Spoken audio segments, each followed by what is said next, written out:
Millionaire kicks out his pregnant wife.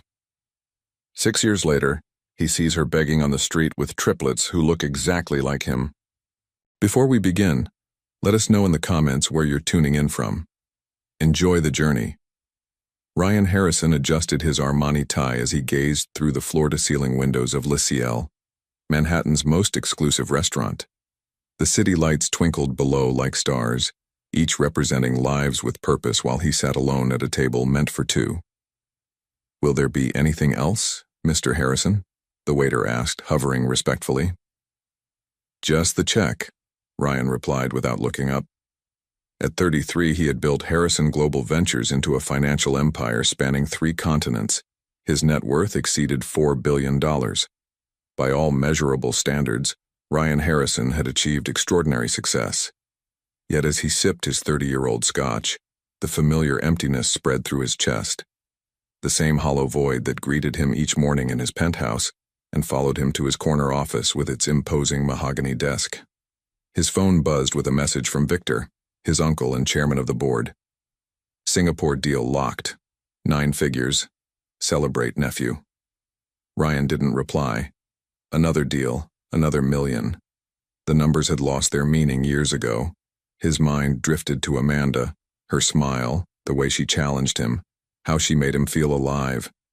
6 years since he'd driven her away, and still the wound felt fresh. "We want different things, Ryan," she had said that final day. "You want an empire. I want a life." He had let her walk away when she revealed her pregnancy, convinced his vision for Harrison Global was worth any sacrifice. Now, surrounded by everything money could buy, he wondered if it had been the greatest mistake of his life. A commotion outside caught his attention. On the street below, a small gathering had formed. From his elevated position, Ryan could see a woman with a cardboard sign, her shoulders hunched against the cold autumn wind. Curiosity drew him closer to the window. The woman turned slightly, and something about her seemed hauntingly familiar. She approached a nearby alley and embraced 3 small boys who emerged from the shadows, identical triplets, no more than 5 years old. Ryan felt the blood drain from his face. Even from this distance, he could see their bright green eyes and distinctive blonde hair, Harrison traits passed down for generations. 3 perfect miniature versions of himself. The crystal tumbler slipped from Ryan's hand, shattering on the polished floor. He barely noticed the commotion as waiters rushed to clean up. His eyes remained fixed on the street below, on Amanda and the 3 boys. His sons. The sons he never knew existed. Ryan abandoned his half-eaten dinner, leaving a $100 bill on the table as he rushed toward the elevator. His heart hammered against his ribs. The image of those 3 identical faces burned into his mind. "Sir, your coat," a waiter called after him, but Ryan was already gone. The descent from the 58th floor felt eternal. Ryan loosened his tie, struggling to breathe as questions flooded his mind. How could Amanda have hidden this from him? 3 children, his children, living on the streets while he accumulated billions. When the elevator doors finally opened, Ryan sprinted through the lobby and out into the crisp October evening. He scanned the street frantically, terrified they might have disappeared. Then he spotted them half a block away. Amanda kneeling beside one of the boys, adjusting his worn jacket. "Amanda!" Ryan called, his voice breaking. She froze, her body tensing visibly before slowly turning to face him. When their eyes met, shock and fear crossed her face. "Ryan," she whispered, instinctively drawing the boys closer to her. Up close, the resemblance was undeniable. 3 perfect miniature versions of himself looked up at him with curious green eyes. "They're mine," he said. It wasn't a question. Chapter 2. Reluctant reunion. "We should go," Amanda whispered urgently to the boys, her eyes never leaving Ryan's face. The years had been unkind to her, dark circles under her eyes, hair pulled back in a simple ponytail, clothes worn but clean. "Please wait," Ryan said, finding his voice. "Just give me a minute." The tallest boy stepped slightly forward, his small chin raised in a protective gesture Ryan recognized from his own childhood. "Are you okay, Mom?" he asked, eyes never leaving Ryan. "Yes, Dylan," Amanda replied softly. "This is an old friend." Ryan couldn't tear his gaze away from the children. "How old are they?" he demanded, though he already knew the answer. "5, she answered, barely audible. 5 years. The math wasn't difficult. Amanda must have been pregnant when he'd dismissed her from his life, when he'd said a baby would complicate things during the company's crucial expansion phase. "Why didn't you tell me?" His voice cracked with emotion. Amanda glanced at the boys who were watching this exchange with confusion. "Not here, Ryan."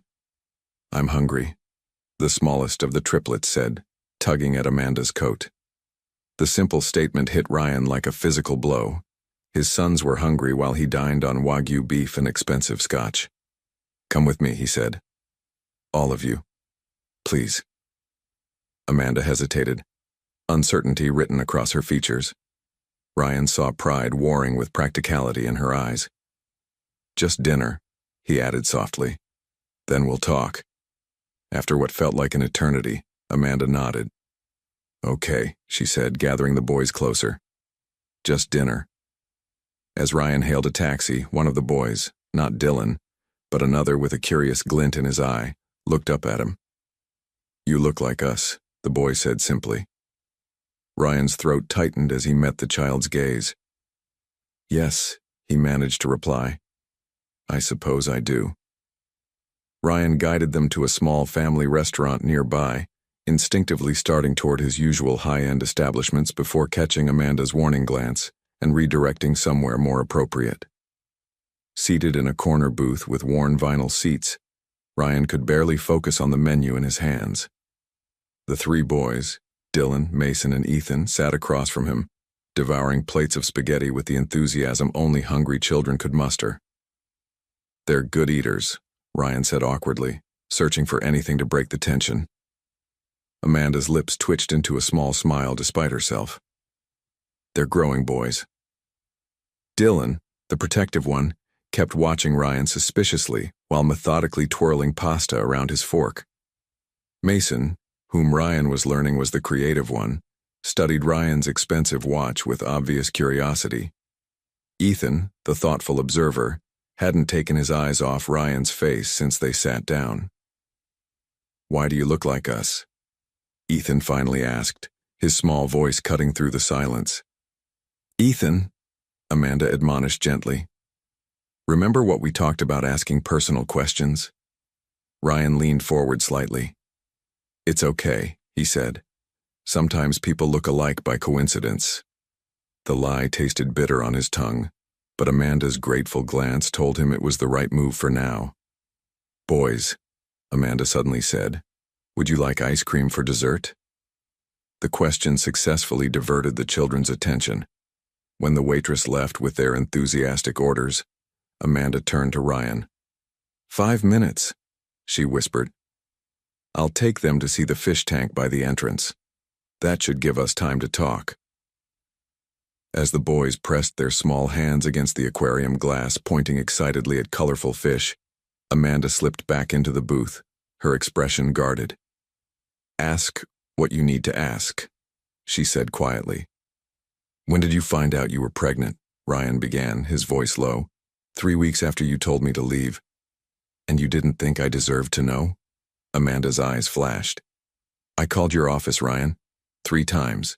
Your assistant said you were too busy to take personal calls. After the 3rd time, I decided our children wouldn't spend their lives being too personal for your schedule." Ryan felt as if he'd been punched. He remembered his former assistant, Diane, who had protected his time zealously during the company's expansion phase. "I never got those messages," he said quietly. Amanda's expression softened slightly. "Would it have mattered? You made it abundantly clear what your priorities were, Ryan. The day I told you I was pregnant, you called it an inconvenient complication to your 5-year plan." Ryan winced at the memory. He had been ruthless, focused only on Harrison Global's international expansion. "I was wrong," he admitted, surprising himself with his honesty. "I was young, ambitious." "So was I," Amanda interrupted. "But I didn't have the luxury of walking away from responsibility." Ryan glanced at the boys, still fascinated by the tropical fish. Tell me about them, please. For the first time, Amanda's expression warmed. Dylan is the oldest by 3 minutes. He's my little protector. Mason lives in his imagination. He draws constantly. And Ethan notices everything, always asking why. They're wonderful, Ryan said. They are. Despite everything, they're happy children. She hesitated. What do you want, Ryan? Why did you follow us? Before he could answer, the boys rushed back to the table, full of excitement about a pufferfish they'd spotted. Time to go, Amanda said, gathering her worn purse. It's past their bedtime. Tomorrow, Ryan said quickly. Central Park by the carousel, 2 o'clock. Please. Amanda hesitated, then nodded slightly. We'll see. As they prepared to leave, Ethan turned back, his green eyes, so like Ryan's own, fixing on him with uncanny perception. Bye, the boy said softly, raising a small hand in farewell. Goodbye, Ethan, Ryan replied, his voice thick with emotion. I'll see you tomorrow.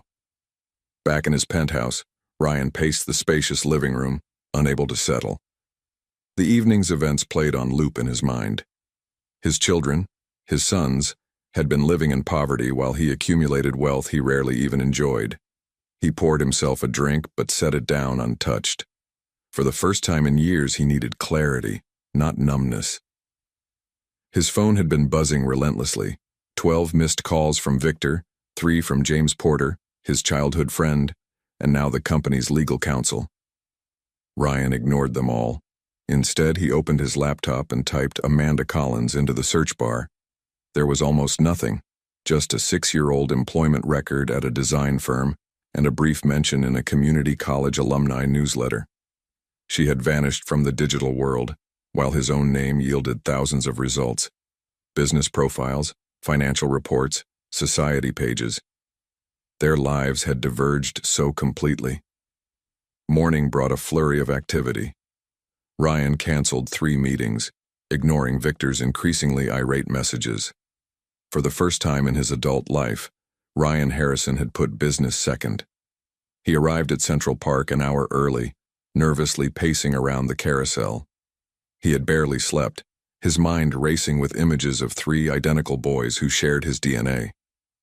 When 2 o'clock approached, Ryan scanned every path for Amanda and the boys. What if she didn't come? What if she'd changed her mind? The thought sent a wave of panic through him. Then he saw them, 4 figures approaching from the east path. Amanda looked different in daylight, her brown hair catching golden highlights from the sun. She wore simple jeans and a faded sweater but carried herself with quiet dignity. The boys bounded ahead of her, matching blue jackets making them look like a small coordinated team. You came, Ryan breathed when they reached him. Amanda nodded, a tentative smile touching her lips. I promised we would. The boys stared up at him with varying expressions. Dylan stood slightly in front of the others, his protective instinct on display. Mason clutched a small sketchbook, studying Ryan like he wanted to draw him. Ethan simply tilted his head as if trying to solve a puzzle. Boys, Amanda said gently, this is Mr. Harrison. He's going to spend some time with us today. You can call me Ryan, he offered, crouching down to their level. Mason stepped forward first. Do you like dinosaurs? He asked seriously. Ryan smiled, feeling the first crack in the wall of tension. I love dinosaurs. The afternoon at Central Park had been magical. Ryan had discovered that Dylan loved soccer, Mason could name every dinosaur that ever existed, and Ethan had an uncanny ability to solve puzzles meant for children twice his age. For a few precious hours, Ryan forgot about Harrison Global and the empire he'd built. As the sun began to set, Amanda gently announced it was time to leave. Ryan reluctantly said goodbye, securing a promise to see them again the following weekend. The warm glow of the day stayed with him as his driver took him back to his penthouse. For the first time in years, Ryan felt something dangerously close to happiness. That feeling evaporated the moment he stepped into his living room and found Victor Harrison waiting for him. At 62, Victor remained an imposing figure, tall, silver-haired, with the same green eyes all Harrisons possessed. After Ryan's parents died in a car accident when he was 12, Victor had raised him with a singular focus on business success. "Your assistant tells me you've been canceling meetings," Victor said without preamble. "The Tokyo investors are getting nervous." "I had something important to attend to," Ryan replied, pouring himself a glass of water. "More important than the deal we've spent 9 months negotiating?" Victor's voice was dangerously calm.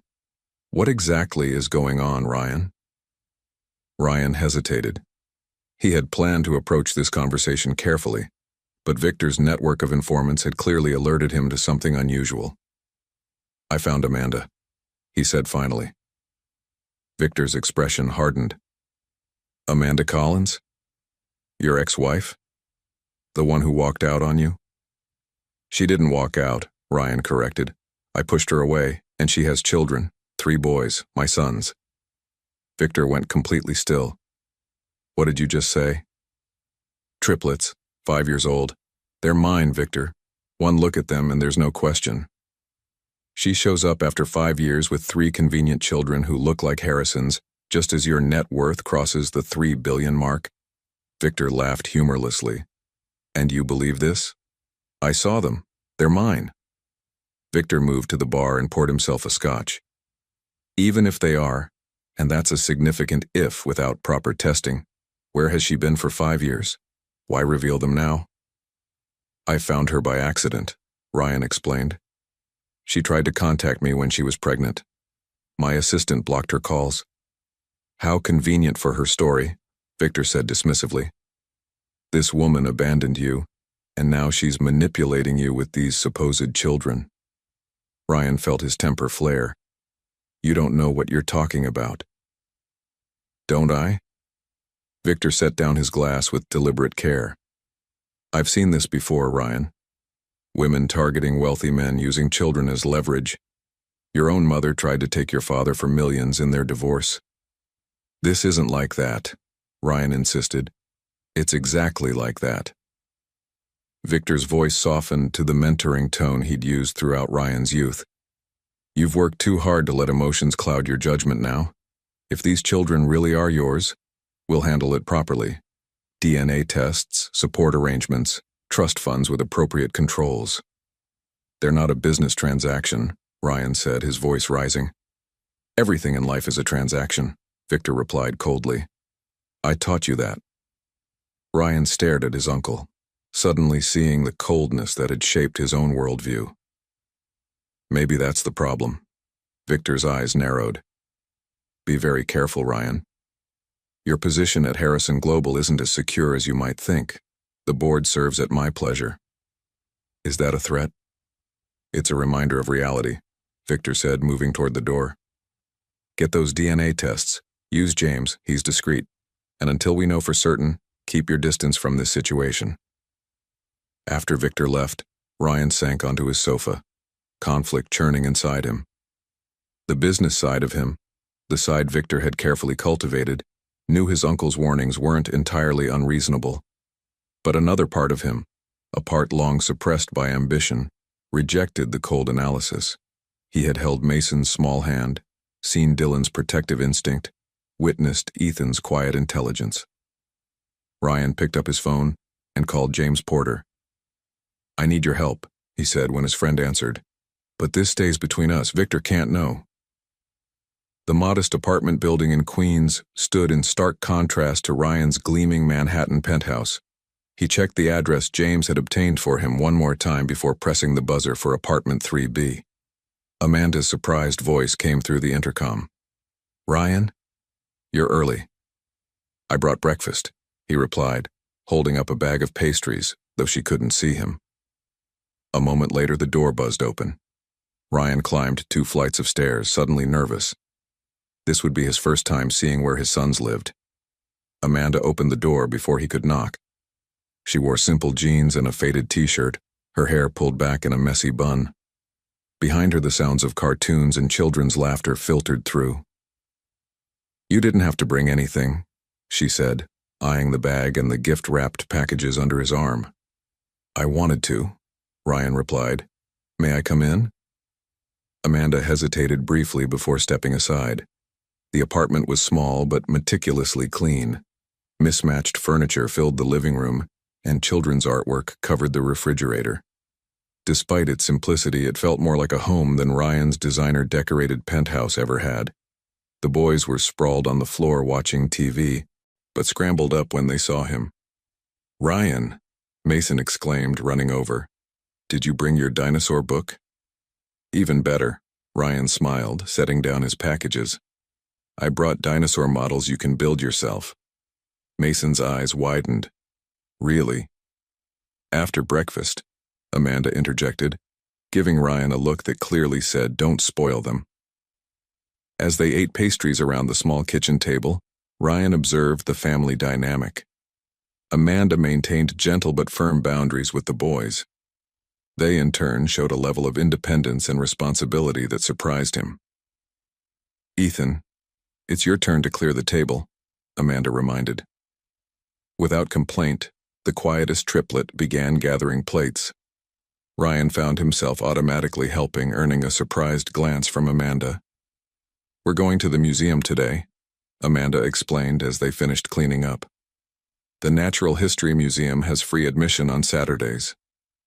I know, Ryan replied. That's why I came early. I thought maybe I could join you. Amanda studied him carefully. The boys would like that. The museum trip was eye-opening for Ryan. Watching his sons explore the dinosaur exhibits with unbridled enthusiasm, he glimpsed what family life could be. Not the sterile, achievement-oriented childhood Victor had crafted for him, but something joyful and genuine. In the Hall of Gems, Ethan tugged on Ryan's sleeve. Why are some rocks shiny and some not? He asked.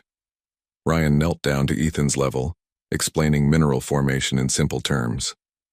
The boy's intense focus reminded Ryan of himself at that age, before Victor's influence had narrowed his interest to only profitable pursuits.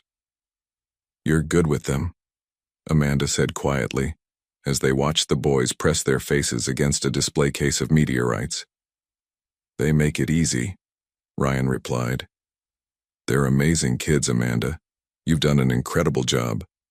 She smiled, but it didn't reach her eyes. It hasn't been easy. I want to help, Ryan said. Not just with money, though that too, if you'll let me. I want to be part of their lives. Why? Amanda asked directly. Is it guilt? Curiosity? What happens when the novelty wears off? Before Ryan could answer, Dylan approached, his expression serious. Mom, Mason's crying. They found Mason in the gift shop, staring longingly at an expensive dinosaur encyclopedia. It's okay, buddy, Amanda soothed. We can look for it at the library.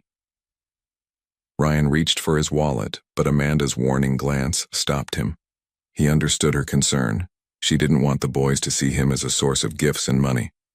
Instead, he knelt beside Mason. You know what? I have that same book at home. Maybe next time you visit, we can look at it together. Mason wiped his eyes. We can visit your house? The question hung in the air. Ryan looked to Amanda, who gave a small nod. Yes, Ryan said, feeling a surge of hope. If your mom agrees, you could come next weekend. With the swimming pool? Ethan asked, appearing beside his brother. Ryan laughed. Yes, with the swimming pool. As they left the museum, Ryan felt Dylan's small hand slip into his. The gesture, so simple yet profound, made his throat tight with emotion. For the first time, Ryan Harrison understood what real wealth looked like. Ryan's penthouse had never felt so alive.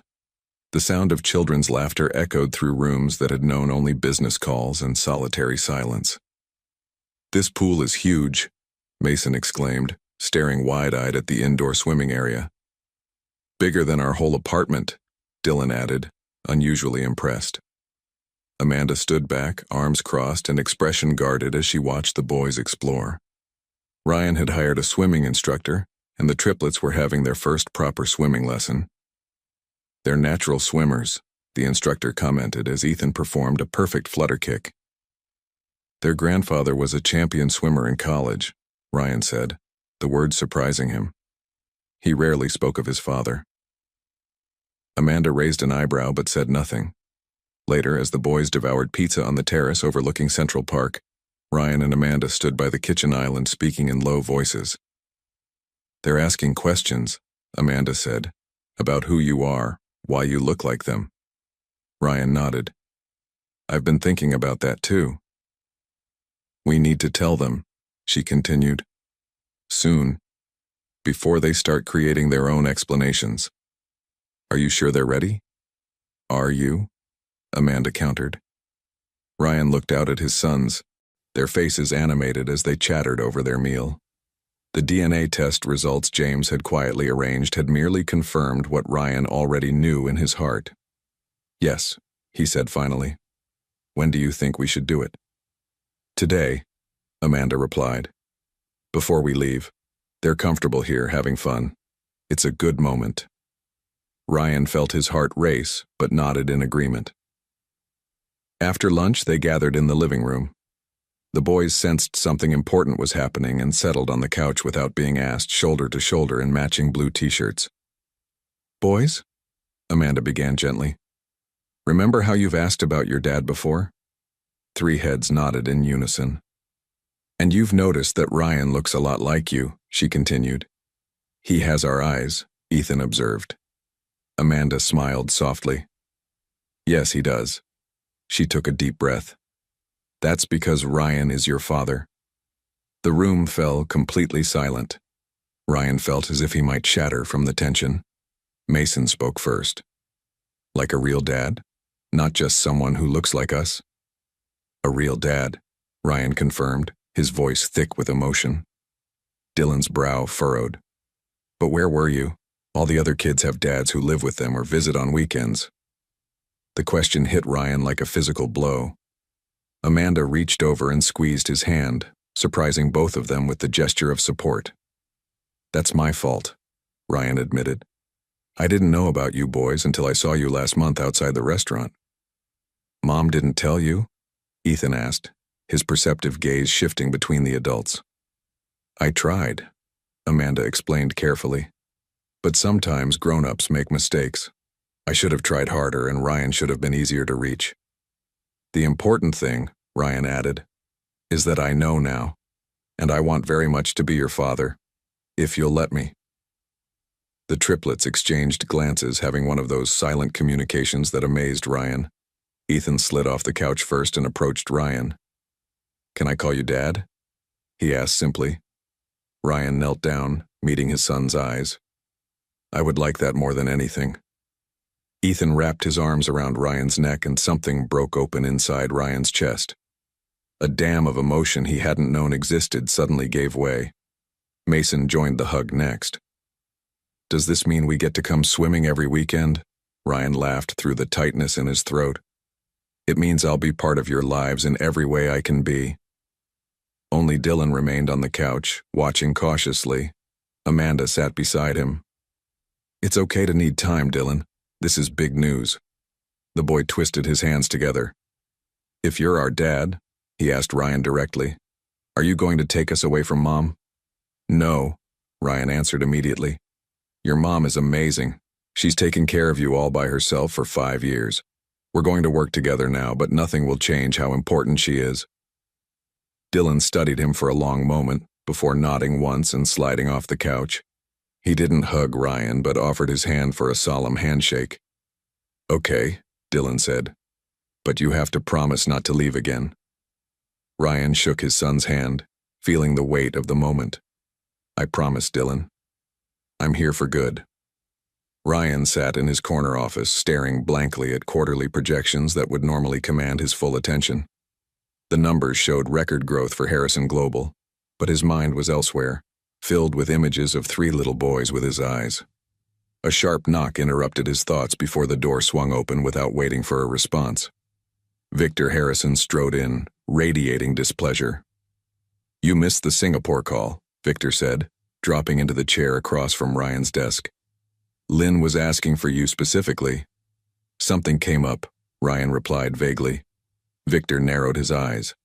Something more important than the deal we've been chasing for months? Yes. The simple answer clearly caught Victor off guard.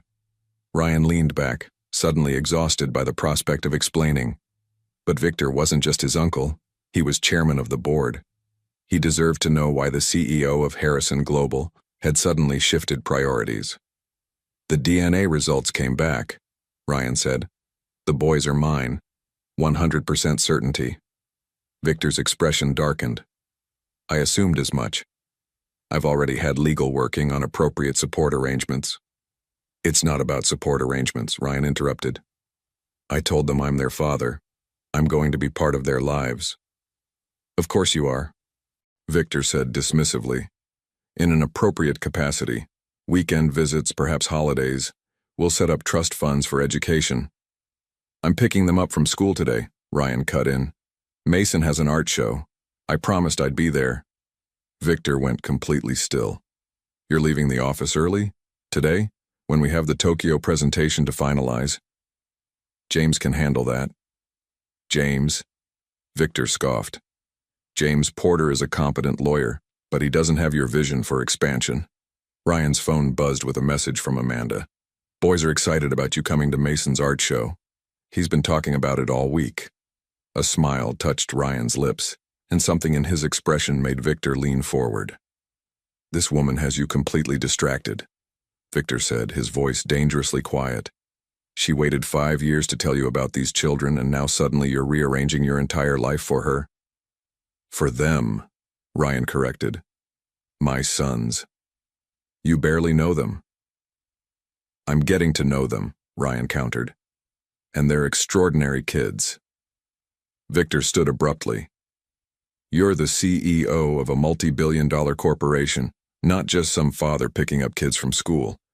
You have responsibilities. Yes, I do, Ryan agreed, standing to match his uncle's stance. To my children as well as to this company. The two men stared at each other, a tension between them that had never existed before. Finally, Victor adjusted his perfectly tailored suit.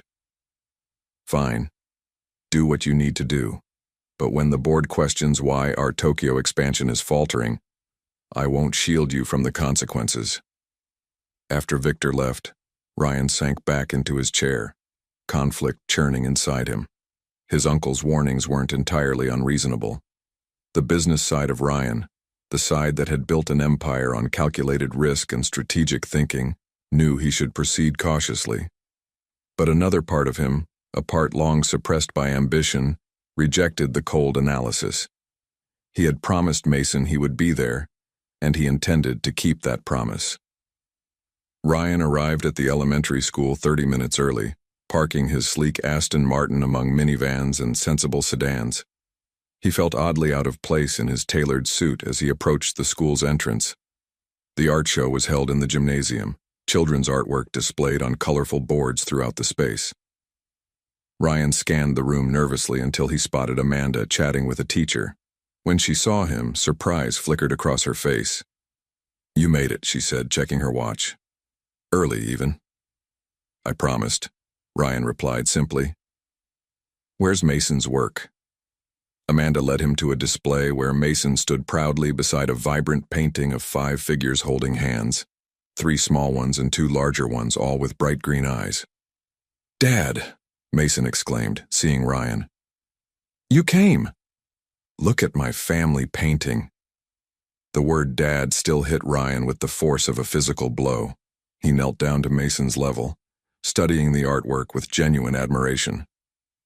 It's wonderful, he said, noting that Mason had painted Amanda and himself together with the triplets. Best painting here, I'd say. Mason beamed. Ms. Johnson said I'm very talented for my age. Ryan laughed. She's absolutely right. As he stood up, Ryan felt a small hand slip into his. Looking down, he was surprised to see it was Dylan, the most cautious of his sons, who had taken his hand. Will you come see my science project next? Dylan asked. It's about rockets. I wouldn't miss it for anything, Ryan promised, and meant it more than any business deal he'd ever closed. Mr. Harrison, the board is waiting in the conference room, Ryan's assistant said through the intercom. Mr. Victor says they can't delay any longer. Ryan glanced at his watch and then at his phone, which displayed a text from Amanda. Ethan's fever is worse. Taking him to urgent care now. The Tokyo expansion meeting, the one he'd helped plan for months, was starting in 5 minutes. Meanwhile, his son was sick, and Ryan had promised Amanda he would meet them at the clinic. Tell them I won't be attending, he told his shocked assistant. Family emergency. 20 minutes later, Ryan rushed through the doors of the urgent care clinic. Amanda looked up from the waiting room chair, surprise evident on her face. You came, she said. Of course I came. Ryan sat beside her, immediately scanning the room. Where are Dylan and Mason? My neighbor is watching them. Amanda twisted her hands anxiously. Ethan's temperature hit 103. The school nurse called me to pick him up. Ryan nodded, noticing the dark circles under Amanda's eyes. When was the last time you ate? She shrugged. I don't remember. Let me get you some coffee at least, Ryan offered, squeezing her hand gently before heading to the vending machine. As the hours passed, Ryan witnessed a side of parenting he hadn't yet experienced. The worry, the helplessness, the fierce protective instinct that surged through him when the doctor finally called Ethan's name. The normally curious and talkative boy looked small and pale on the examination table. When the doctor mentioned a blood test, Ethan's eyes widened with fear. I don't want a needle, he whispered. Without thinking, Ryan sat on the table and gathered Ethan into his lap. Hey, buddy, look at me, he said gently. Did I ever tell you about the time I had to get 7 shots in one day before a business trip to Africa? As Ryan spun an embellished tale about exotic animals and brave explorers, the nurse quietly took Ethan's blood. The boy was so engrossed in the story, he barely flinched. Amanda watched them with an unreadable expression. Later, when the diagnosis of strep throat was confirmed and medication prescribed, Ryan carried a sleeping Ethan to his car. I'll drive you home, he said to Amanda, who was too exhausted to argue. At their apartment, Ryan carefully tucked Ethan into bed and then helped Amanda get dinner for the other boys. It felt surprisingly natural, this domestic routine so different from his boardroom battles. Thank you, Amanda said quietly as they washed dishes side by side. For today, for everything. I'm their father, Ryan replied simply. It's where I should be. His phone buzzed incessantly in his pocket, probably Victor or James wondering where he was. But Ryan ignored it. The next morning, Ryan arrived at his office to find Victor waiting for him, fury etched into every line of his face. You walked out on the most important board meeting of the quarter, Victor said without preamble. The Tokyo investors are reconsidering. My son was sick, Ryan replied calmly, setting down his briefcase. He needed me. Your son has a mother, Victor snapped. A mother who managed perfectly well for 5 years without you. Ryan felt his temper flare. Ethan was scared. He needed his father. Victor's laugh was cold and humorless. Listen to yourself. A month ago, you didn't even know these children existed. Now you're throwing away everything we've built because one of them had a sore throat? Strep throat, Ryan corrected. And I'm not throwing anything away. I'm balancing my responsibilities. There is no balance, Victor said, his voice sharp. Not at this level. You're either committed to this company or you're not. Ryan studied his uncle, the man who raised him, who shaped him into the ruthless businessman he'd become. For the first time, he wondered if Victor had ever felt genuine love for anything beyond the Harrison Global logo. I'm committed to both my family and this company, Ryan said firmly. Victor's expression hardened. Then I'll make this simple for you. The board meeting has been rescheduled for tomorrow morning. The Japanese delegation will be there. If you miss it, I'll call for a vote of no confidence in your leadership. Ryan felt the blood drain from his face. You'd force me out? After everything I've done to build this company? I built this company, Victor corrected coldly. You've been a caretaker. A good one until now. But you're not irreplaceable, Ryan. Victor moved toward the door, then paused. Choose, Ryan. The company or them. You can't have both. After his uncle left, Ryan sat at his desk, staring at the family photo Mason had drawn, which he'd framed and placed beside his computer. His phone rang. Amanda. Ethan's fever broke, she said, her voice warm with relief. He's asking for you. Ryan closed his eyes, suddenly knowing exactly what he needed to do. The morning of the rescheduled Tokyo meeting, Ryan arrived at Harrison Global an hour early. The building was quiet, most employees not yet at their desks. He needed this time to prepare, not just for the presentation, but for what would come after. As he passed James Porter's office, he noticed the light was on. Through the glass door, Ryan could see his childhood friend and legal counsel hunched over his desk, papers spread before him. Ryan knocked lightly before entering. You're here early. James startled, quickly gathering the documents. Just preparing for the meeting. Victor wants everything perfect. Something about James's nervous manner triggered Ryan's suspicion. What are those papers? Just legal briefs for the Tokyo deal, James replied too quickly. Ryan stepped forward, catching sight of a familiar name on one of the documents before James could hide it. Is that Amanda's name? What are you doing with papers about Amanda? James's face flushed. Ryan, it's not what you think. Show me, Ryan demanded, his voice deadly quiet.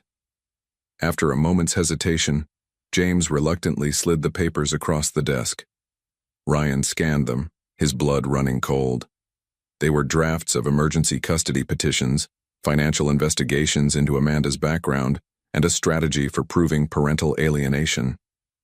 Victor asked me to prepare these, James explained, not meeting Ryan's eyes.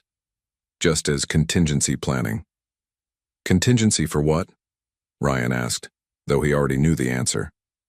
In case you decided the children should have different living arrangements. Ryan felt physically ill. You've been spying on us, reporting to Victor. James had the decency to look ashamed. He's chairman of the board, Ryan.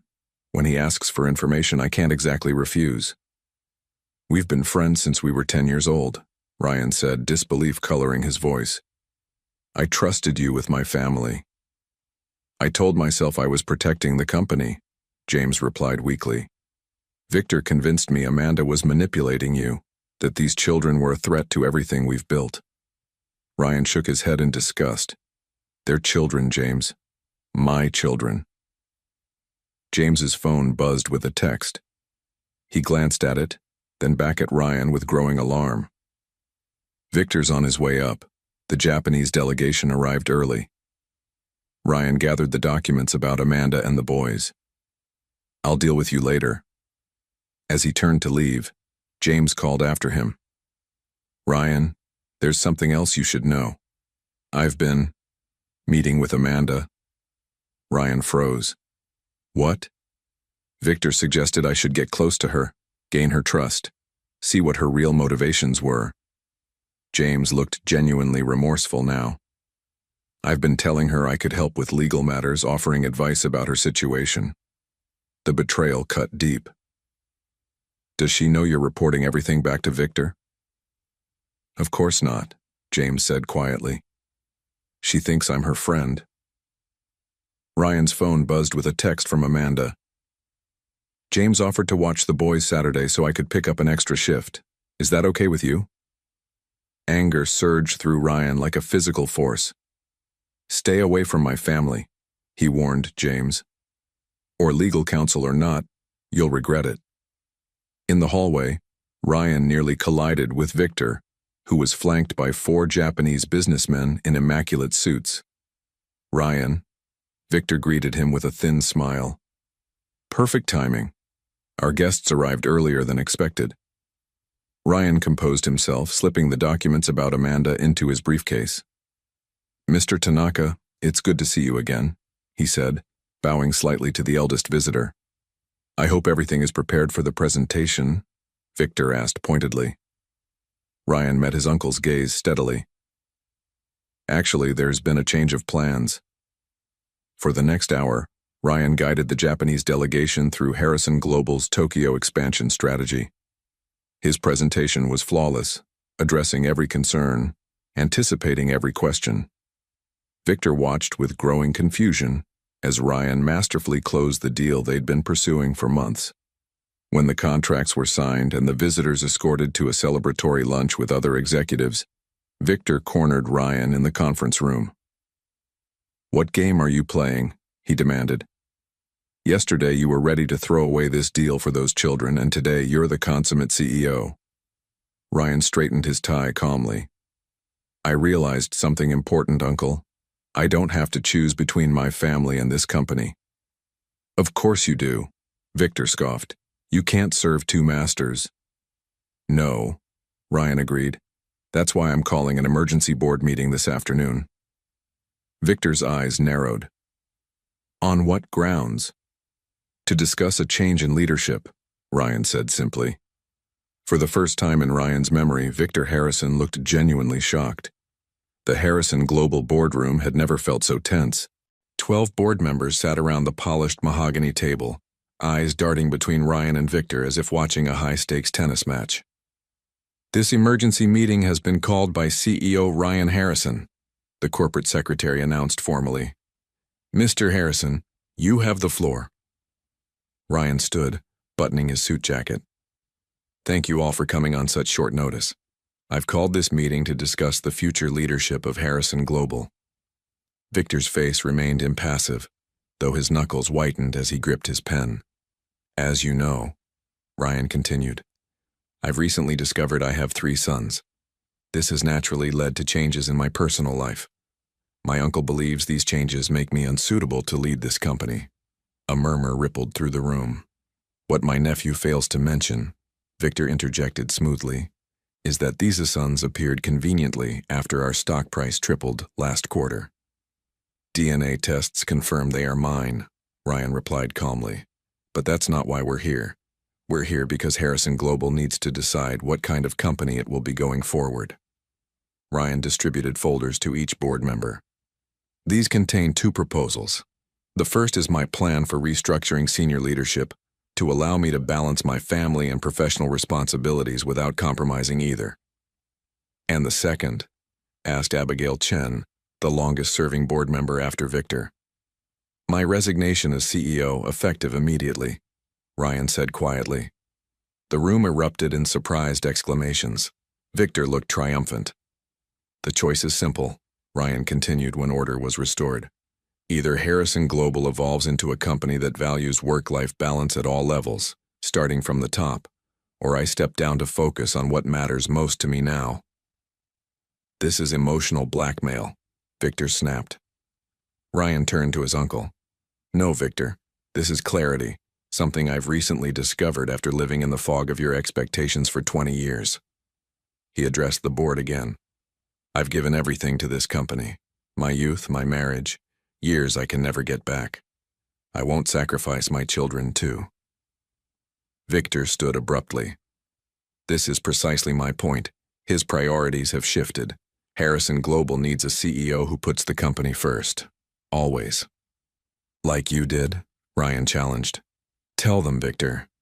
Tell them how you've used company resources to investigate my ex-wife, how you enlisted our legal counsel to spy on my family and create false evidence for a custody battle I never wanted."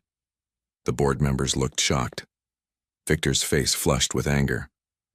"I was protecting this company from a gold digger and her—" "Careful," Ryan interrupted, his voice dangerously low. "Those are my children you're talking about." Abigail Chen cleared her throat. "I think we need to separate several issues here.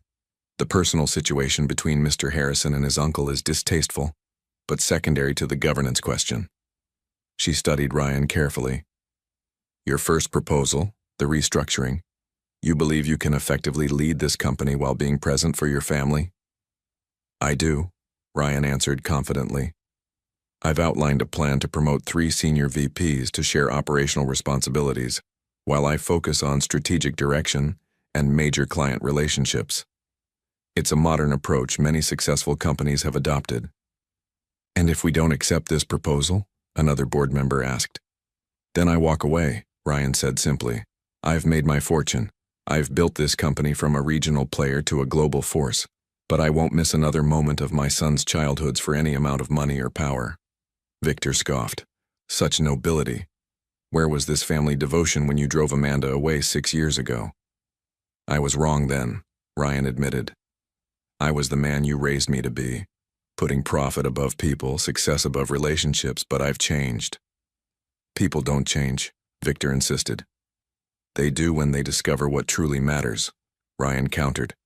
He turned back to the board. I respect each of you, and I respect this company enough to give you a choice. But I've already made mine. With that, Ryan gathered his papers and walked out, leaving stunned silence behind him. Outside the building, Ryan loosened his tie and took a deep breath of the crisp autumn air. For the first time in his adult life, he felt truly free. Whatever the board decided, he knew his path forward. His phone rang. Amanda. How did it go? She asked, concern evident in her voice. Ryan had told her about James's betrayal and his confrontation with Victor. I don't know yet, he replied honestly. But it doesn't matter. I'm picking up the boys from school, then coming over. We need to talk. Is everything okay? Ryan smiled, watching the setting sun paint the skyscrapers gold. Everything is finally exactly as it should be. Dad, watch this, Mason called, executing a wobbly cartwheel across the grass in Central Park. Ryan applauded enthusiastically from his seat on a park bench. That was at least 50% better than last week, Ryan encouraged, making Mason beam with pride. It had been 3 weeks since the board meeting, and Ryan's life had transformed completely. The board had ultimately accepted his restructuring proposal, with a few modifications and a 6-month trial period. Abigail Chen had been instrumental, persuading the more conservative members that evolving their leadership model would position Harrison Global as a progressive, family-friendly company. Victor had been furious. He remained chairman, but his influence had diminished considerably after the revelation of his tactics against Amanda and the children. How's the new schedule working out? Amanda asked, sitting beside Ryan as they watched the boys play. Better than I expected, Ryan admitted. 3 days in the office, 2 working remotely. The Tokyo deal is finalized and client feedback has been positive about the leadership changes. Amanda studied him. You seem different, more relaxed. Ryan smiled. Turns out I don't actually have to control everything personally for the company to function. Who would have thought? Amanda teased, nudging his shoulder lightly. This new camaraderie between them still felt fragile but precious. Ryan treasured these moments of easy conversation, so different from their bitter parting 6 years ago. I've been looking at apartments, Ryan said, in this neighborhood, something bigger than my penthouse, with a yard if possible. Amanda raised an eyebrow. Giving up Manhattan? That's a big step. The penthouse never felt like home, Ryan confessed. It was just a place to sleep between meetings. I want somewhere the boys will feel comfortable, with rooms of their own when they stay over. They'd like that, Amanda said softly. They talk about you constantly now. Ryan watched as Ethan helped Dylan adjust his stance for pitching a baseball. They're amazing kids, Amanda. You did that. You raised them to be kind, smart, resilient. We did get one thing right, she agreed. A comfortable silence fell between them as they observed their sons at play. Ryan marveled at how quickly children adapted. Just over a month ago, he'd been a stranger to them. Now they incorporated him into their lives as if he'd always been there. The school called yesterday, Amanda said, changing the subject. They want to move Ethan to the gifted program. That's wonderful, Ryan replied, though I'm not surprised. The questions he asks about how things work, he reminds me of myself at that age. They all do, Amanda observed. Dylan has your determination. Mason, your creativity. Ryan laughed. And all of them have my stubbornness, unfortunately. Their conversation was interrupted by James Porter approaching hesitantly across the grass. Ryan tensed immediately. What are you doing here? He demanded. James held up his hands in a placating gesture. I just need 5 minutes, Ryan. please." Amanda looked between them, confusion evident. "What's going on?" "It's okay," Ryan assured her. "Why don't you gather the boys? I'll meet you at the ice cream cart in a few minutes." After Amanda walked away, Ryan turned to James with cold fury. "I told you to stay away from my family." "I know," James said, looking genuinely remorseful. "I came to apologize and to give you this." He handed Ryan a thick envelope. "What is it?" "My resignation from Harrison Global," James replied, "and copies of everything Victor asked me to do regarding Amanda and the boys. If he tries anything else, you'll have ammunition." Ryan studied his former friend. "Why the change of heart?" James looked toward the boys in the distance. "I've been Victor's puppet for years, telling myself it was for my career. Watching you choose your family over everything, it made me realize how empty my own life has become." Ryan didn't immediately respond, conflicted about the man who had been both friend and betrayer. "I don't expect forgiveness," James continued, "but I wanted you to know I'm not a threat anymore." He turned to leave. "James," Ryan called after him, "we were friends once. I hope you find whatever it is you're looking for." As James walked away, Ryan felt a weight lift from his shoulders. He joined Amanda and the boys at the ice cream cart, smiling as Mason debated the merits of chocolate versus strawberry with the seriousness of a Supreme Court justice. "Everything okay?" Amanda asked quietly. Ryan watched his sons, these miracles he'd nearly missed knowing. "Everything is perfect," he answered, and meant it. Ryan's new brownstone in Park Slope had transformed from an empty shell to a home in just 2 months. The walls, once stark white, now displayed framed artwork from the boys and family photos. The formal dining room had become a hybrid space with a large table for meals and 3 small desks for homework. "Dad, where does this dinosaur go?" Ethan asked, holding up a model T-Rex they'd built together. "That's for your bedroom shelf," Ryan replied, helping him carefully carry it upstairs. The boys were spending their first weekend in the new house, each with their own bedroom that they'd helped decorate. Mason's walls were covered in space-themed decals, Dylan's in sports posters, and Ethan's in bookshelves already filling with science books. Amanda had been surprisingly helpful with the move, offering advice on child-friendly furniture and practical storage solutions. There was an unspoken understanding between them that this wasn't just Ryan's home, but an extension of the family they were carefully rebuilding. Ryan was arranging books in the living room when the doorbell rang. Expecting the pizza delivery he'd ordered, he was shocked to find Victor Harrison on his doorstep. "Uncle Victor," Ryan said, unable to hide his surprise. They hadn't spoken outside of formal board meetings since the confrontation 2 months earlier. "May I come in?" Victor asked stiffly. Ryan hesitated, then stepped aside. "The boys are upstairs," he warned quietly. Victor nodded, following Ryan into the living room. The older man looked out of place among the colorful throw pillows and children's games. "So this is where the CEO of Harrison Global lives now," Victor observed, running a finger along a bookshelf. "Quite a change from your penthouse." "It suits me better," Ryan replied simply. "Why are you here, Victor?" Before his uncle could answer, thundering footsteps announced the arrival of the triplets, racing down the stairs. "Dad, is the pizza—" Dylan stopped abruptly upon seeing the stranger. Mason and Ethan nearly collided with him. "Boys," Ryan said, "this is my uncle, Victor Harrison." 3 pairs of green eyes, identical to Victor's own, stared at him with undisguised curiosity.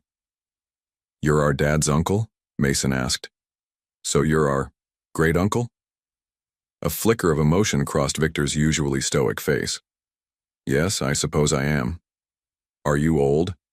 Ethan inquired bluntly. "Ethan," Ryan admonished gently, "that's not polite." "I'm 63, Victor answered, surprising Ryan with his patience. "Old enough to remember when your father was your age." This revelation captivated the boys. "What was Dad like when he was little?" Dylan asked, momentarily forgetting his usual caution around strangers. Victor's expression softened slightly.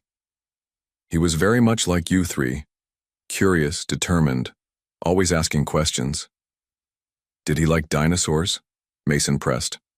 Rockets, Victor corrected. He built model rockets. We used to launch them in Central Park on Sunday mornings. Ryan stared at his uncle in disbelief. He hadn't thought about those Sunday mornings in decades. Before the accident that killed his parents, before Victor transformed from fun uncle to stern guardian. The doorbell rang again, this time actually the pizza delivery. Ryan excused himself to answer it, leaving Victor with the boys. When he returned with the pizza boxes, he found Victor seated on the couch with Ethan showing him a complex Lego structure. Uncle Victor was telling us about Grandpa, Dylan explained. They were brothers like us, except there were only two of them. Your father has a twin brother too, Victor said. James, who works at the company. Ryan tensed. James isn't with the company anymore, Uncle. Victor nodded. I know. That's partly why I'm here. He turned to the boys. Would you mind if I spoke with your father privately for a few minutes? The triplets looked to Ryan for guidance. He nodded reassuringly. Go wash your hands for pizza. I'll call you when we're done. After they raced upstairs, Victor sighed heavily. They're remarkable children, Ryan. Yes, they are, Ryan agreed cautiously. They look so much like you and your father, Victor continued. Seeing them, it brought back memories I thought I'd buried years ago. Ryan waited, unsure where this conversation was heading. I've been thinking about what you said at the board meeting, Victor admitted. About how I raised you to put profit above people. You were right. The admission stunned Ryan. Victor Harrison never admitted being wrong about anything. After your parents died, I was terrified of failing them, of failing you, Victor continued. I thought if I could make you successful, wealthy, powerful, I'd have done my duty.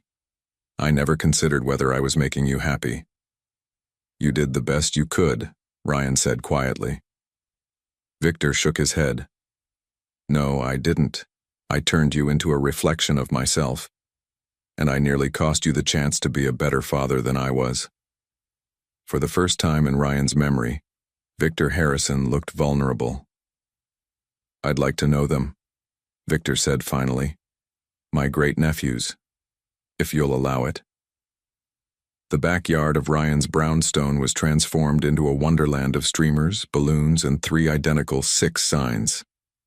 The triplets' birthday party was in full swing, with children running and shouting in the afternoon sun while parents chatted nearby. Ryan stood at the grill, expertly flipping burgers while keeping one eye on his sons. Careful, Mason, he called as his most adventurous boy climbed higher on the playset. Mason gave him a thumbs up without slowing his ascent. Amanda appeared beside Ryan carrying a tray of condiments. 6 months had passed since their initial reunion outside Le Ciel restaurant, and the change in her was remarkable. Her hair shone with health, her clothes were new and stylish, and most noticeably, she smiled easily now. He'll be fine, she assured Ryan. They all have your stubbornness.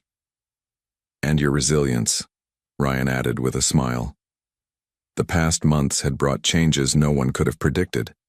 Ryan had settled into his restructured role at Harrison Global, proving that a CEO could indeed balance work and family. Amanda had started a promising career at a design firm, her talents finally recognized and valued. And most surprisingly, Victor had become a devoted great-uncle, showing up regularly with educational gifts and taking a special interest in Dylan's budding interest in business. Where is Uncle Victor? Ethan asked, appearing at Ryan's side. He promised to show me how his watch works. He'll be here soon, Ryan assured him, checking his own watch. Victor was never late, another family trait. As if on cue, the garden gate opened, and Victor entered carrying 3 identically wrapped packages. The formerly intimidating chairman had softened visibly in recent months, though he still wore his tailored suits even to a children's birthday party. Uncle Victor, the boys called in unison, racing toward him. Ryan watched as his uncle carefully set down the gifts to accept 3 enthusiastic hugs. The transformation in Victor still amazed him. The man who had once viewed children as inconvenient distractions now patiently answered endless questions from 3 curious 6-year-olds. "I didn't think he'd come," Amanda said quietly beside Ryan. "Neither did I," Ryan admitted. "But they've been good for him. Maybe he needed this as much as I did." As the party continued, Ryan found himself watching Amanda. She was flourishing in her new job, regaining the confidence that had drawn him to her years ago. Their relationship had evolved too. Not romantic, but a deep partnership built on mutual respect and shared love for their sons. "Remember their first birthday?" Amanda asked as they watched the boys gather around the cake with its 6 candles. "I could barely afford cupcakes from the grocery store." Ryan felt the familiar pang of regret for all the moments he'd missed. "I wish I had been there." Amanda surprised him by squeezing his hand gently. "You're here now. That's what matters." After cake and presents, the party began to wind down. Parents collected their children, thanking Ryan and Amanda for the wonderful celebration. Soon, only family remained: Ryan, Amanda, the boys, and Victor. "Before everyone leaves," Victor announced, "I have something for the boys." He retrieved an envelope from his jacket pocket. "This isn't just a birthday gift. Consider it an apology for my initial reluctance to welcome you into the family." Ryan took the envelope cautiously and opened it. Inside were legal documents establishing 3 substantial trust funds for the boys' education, along with shares in Harrison Global transferred into their names. "Uncle Victor, this is too much," Ryan began. "It's exactly right," Victor interrupted firmly. "They're Harrisons. They deserve their birthright." He knelt down to the boys' level, something the old Victor would never have done. "These are for your future, boys, for college and beyond." "Thank you, Uncle Victor," the triplets chorused, though the concept of trust funds was well beyond their comprehension.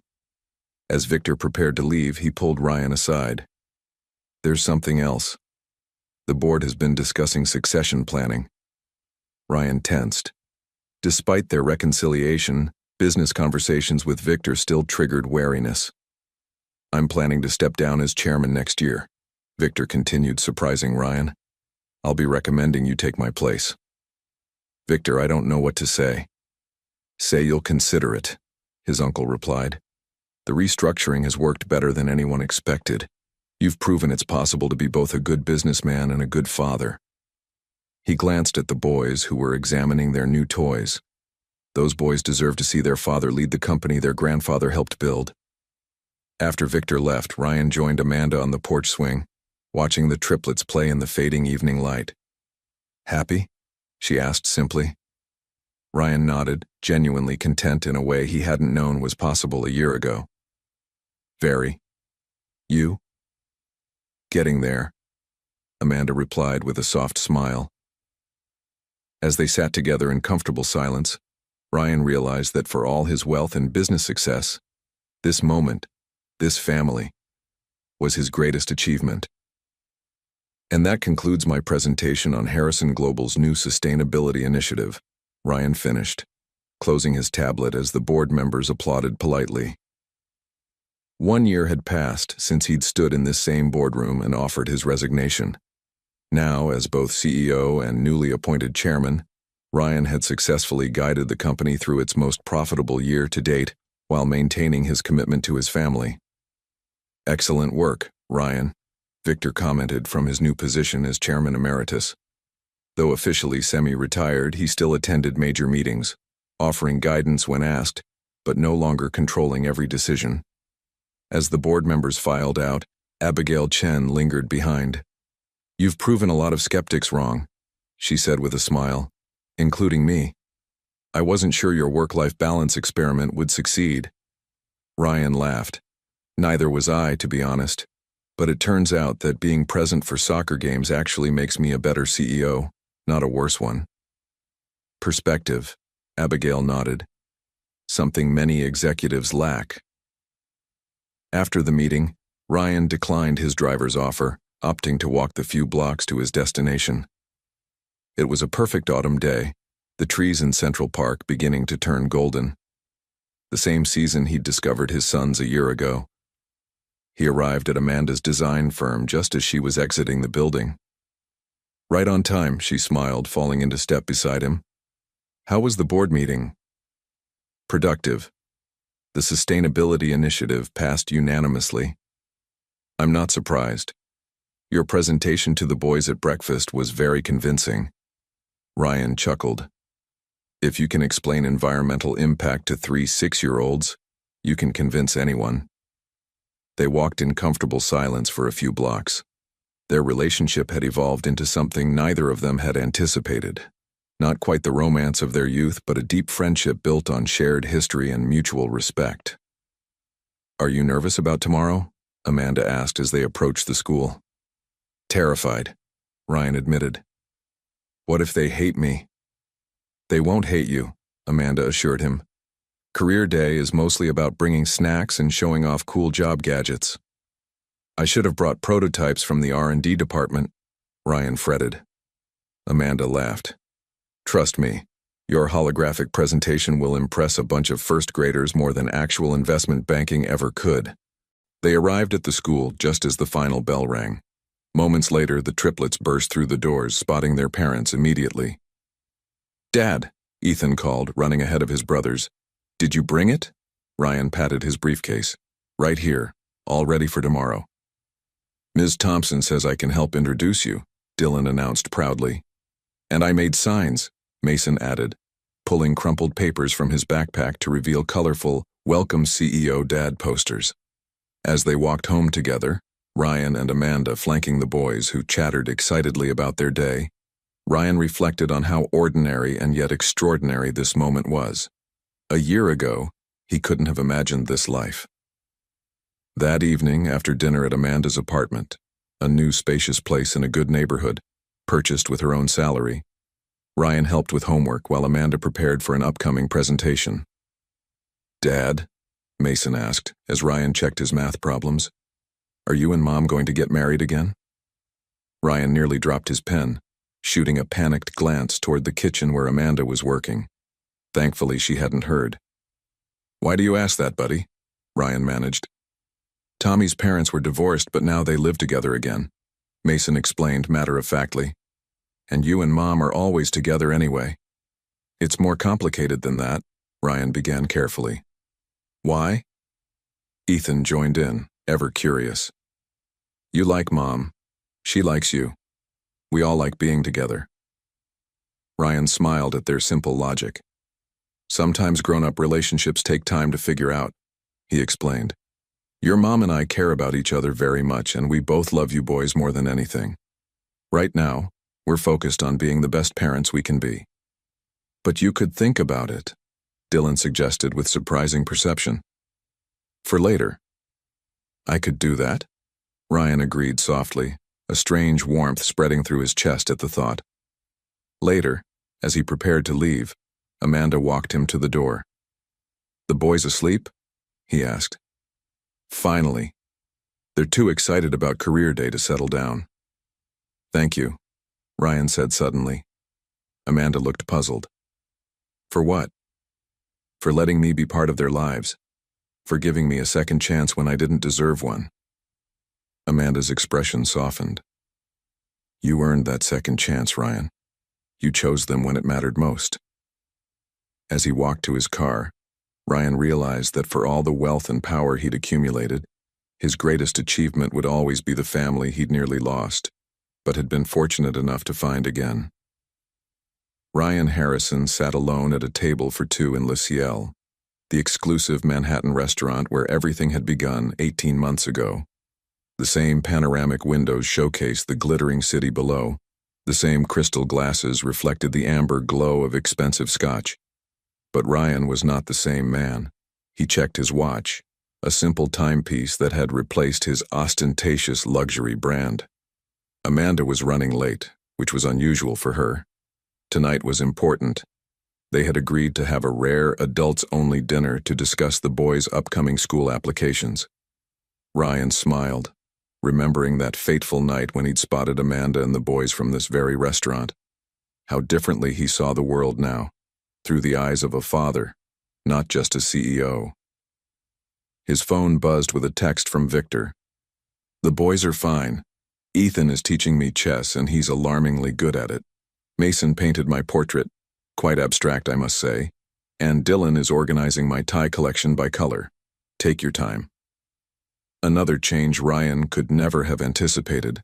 Victor Harrison, once the embodiment of cold ambition, was now the triplets' favorite babysitter. Sorry I'm late, Amanda said, slightly breathless as she slipped into the chair across from him. She looked stunning in a simple black dress, her hair swept up elegantly. Worth waiting for, Ryan replied with a smile.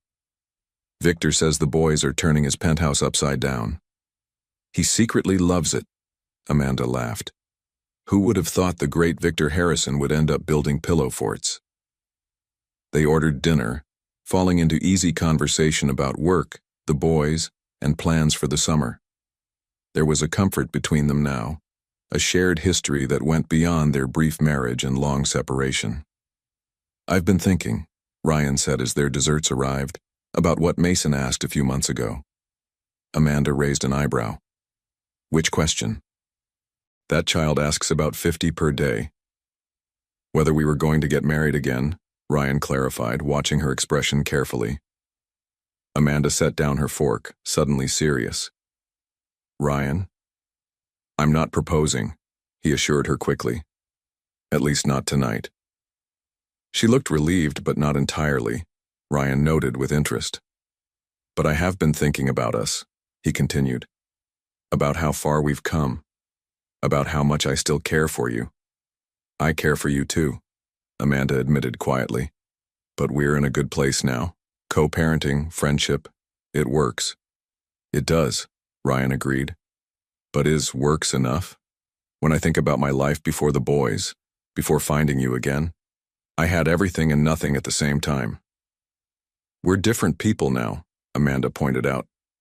I'm not the young wife you dismissed for having inconvenient timing, and you're not the man who chose ambition over family. Exactly, Ryan said, leaning forward. We've both grown.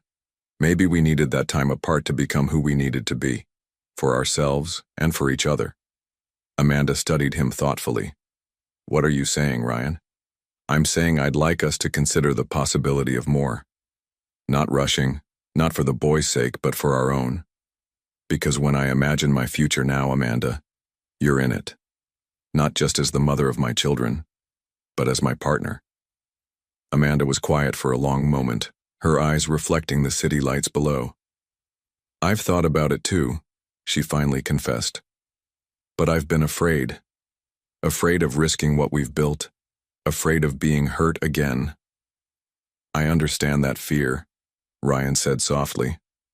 But I'm not the man who hurt you before. And you're not the woman who was hurt. We've become stronger, wiser versions of ourselves. Amanda reached across the table to take his hand. I'm willing to consider the possibility, she said with a small smile. Slowly. Slowly works for me, Ryan replied, squeezing her hand gently. As they left the restaurant, Ryan paused at the exact spot where he'd stood 18 months earlier, looking down at the street where he'd first glimpsed his sons.